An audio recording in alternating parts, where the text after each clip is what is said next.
This is our presentation on DNA data storage. It's so hard. I'm Andrew. Jeremy. And I'm Liam. So what is DNA data storage? DNA data storage is the process of storing digital information in synthetic DNA double helices. Data to be stored in DNA must first be converted to binary, just like any other storage medium. In order to translate that binary data to DNA, you must first convert the binary to be represented in nucleotides. Thymine and guanine are used to represent 0, and cytosine and adenine are used to represent 1. Using nucleotide bases, DNA is synthesized to store the data. When the user wants to access the data, the DNA must be sequenced. Once the DNA is sequenced, the data encoded on the nucleotides can be converted back to binary. And here's Sahar with the next slide. All right, now I'm going to talk about DNA data storage advantages. First off would be the density. So by its nature, DNA stores data in a very compact and efficient structure.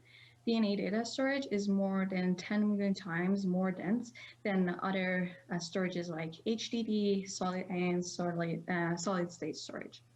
Then would be durability. As you can see in this graph, the DNA would last more than 500,000 years, but the other ones would last at most 50 years. And also would be low power. Unlike the bulks today online data stores on like HDD, DNA requires minimal energy to maintain data at rest, making it an ideal medium to long-term and large capacity data storage. And at last would be the maturation. In the most recent decade, DNA growth has more than tripled Moore's law. The current record for creating and storing of 1 gigabyte of data is beating its 2016 record for 200 milligrams. Next would be Jason. There are still many current challenges to using this technology practically over the modern digital and mechanical means today. One of the main issues is throughput rates for both DNA synthesis and sequencing. Lab processes and such can execute millions of data synthesis and sequencing operations, which represents about a megabyte of data per hour.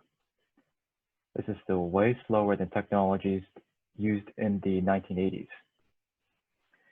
DNA data storage also suffers from towering error rates during DNA synthesis and sequencing.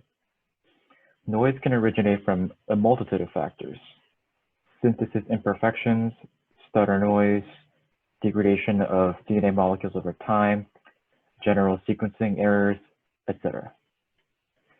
The cost of synthesizing and sequencing DNA molecules is still currently very expensive. In a study conducted in 2017, storing 1 megabyte of data costed about $3,500 US. Costs for these processes have dropped substantially, but they have to drop even lower in order for DNA storage to become a viable medium for data storage. Finally, random access poses as another significant hurdle. There have been attempts to use base pair strings, called primer binding sequences, to the end of DNA strands that function like a key value pair. Even more complex methods like DNA enrichment and nested separation have been used, but these are still in its infancy phase, resulting in slow random access. All right, and I'll talk about DNA data storage progress so far. So far, the University of Washington and Microsoft were able to create the first fully automated DNA data storage back in 2019.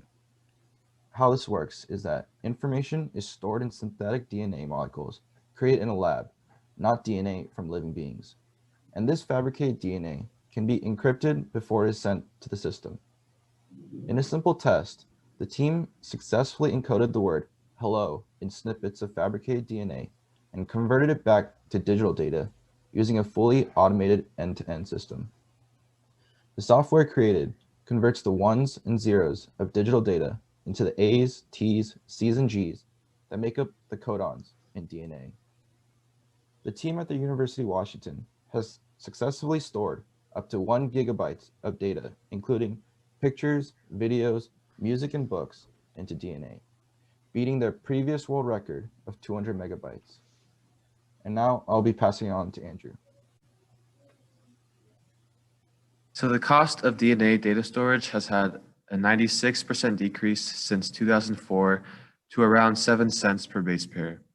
The development of microarray-based synthesis methods have played a primary role in lowering these costs. Additionally, the development of enzyme-based DNA synthesis technologies have been the first major breakthrough in this field in around 40 years. This breakthrough has already decreased costs and increased efficiency in DNA synthesis. Many researchers have said that this breakthrough will lead to a widespread use of DNA printers.